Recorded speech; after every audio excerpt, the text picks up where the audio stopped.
And me, I don't have those problems of faulting. Me, I can fault the Constitution. The Constitution is not a religious document. It is actually a document we keep working on, which we can keep faulting. You know, you actually have the right to say, I don't agree with this part. Because even as we passed the Constitution in 2010, not all of us supported it.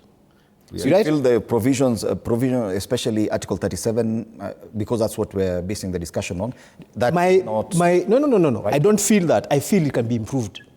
And that's actually a right we need to be alive to every time we're talking about the Constitution. We can't, the Constitution is not set in stone. We are evolving democracy, we are an evolving nation, we are an evolving state. Think about it, 2010, we didn't have a situation about the kind of technological advancements we have today. And we need to move our laws to stay in tandem with the developments that are going on. And when I talk about the issue of demonstrations and Article 37, you see, why I say we need to figure out how exactly we're going to implement Article 37, because we keep talking about Article 37 from our history. I've heard Fanyamombo say that this was the first time people came out with sticks and weapons. In 2017 and in 2013, after post-election violence. Actually, in 2017, Nairobi set up a militia that used to do press conferences. And when we talked about it here, they used to be called Nairobi Business Community. They used to wear American Army fatigues, and they would do press conferences. And during demonstrations, ODM demonstrations, they would actually come out in the street carrying weapons. And they would say, we are not going to allow you to come here.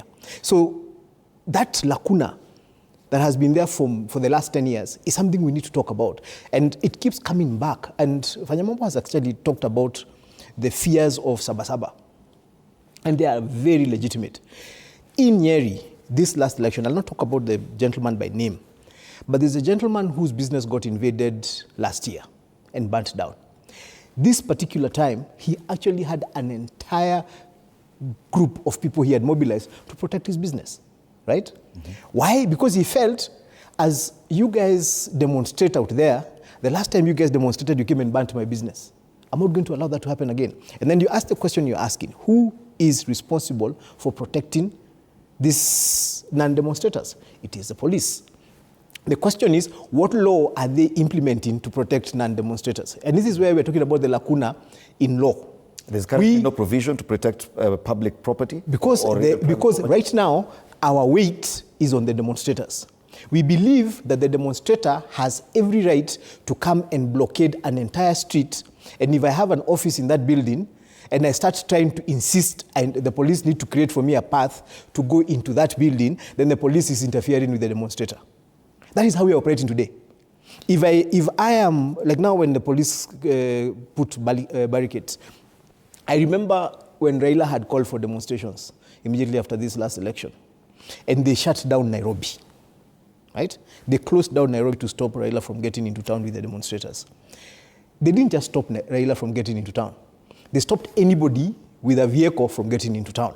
Now, as they were pushing back against the demonstrators, they were interfering also with non-demonstrators. This is action, direct action by police. Yes, and that is why I'm saying, if you ask the police, they will say we were protecting the city from demonstrators. But you're protecting the city from demonstrators, and you're also stopping me, who is not a demonstrator, from coming into the city. And this, as I finish, let me finish this point.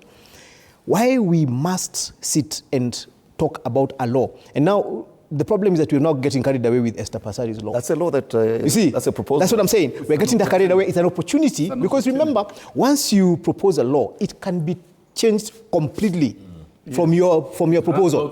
From your original. Once you present it to the House can do absolutely anything they want with that law. They can change it. They can. And what we should be saying, what Fanyamombo should be saying, is this law that Passaris has actually introduced. I am going to pick it, and I am going to introduce these particular clauses need to be changed like this. You understand? So that if the first thing is, do we agree that there is need for a law on how we operationalize demonstrations? It's either a yes or no. The minute we agree that there is, then we now can discuss about how it will be implemented. Right. The issue is, do we agree or not? Unfortunately, we have to take a break. We're taking a short break. We'll be back, and I'll give you the first opportunity to go. You're watching Morning Cafe.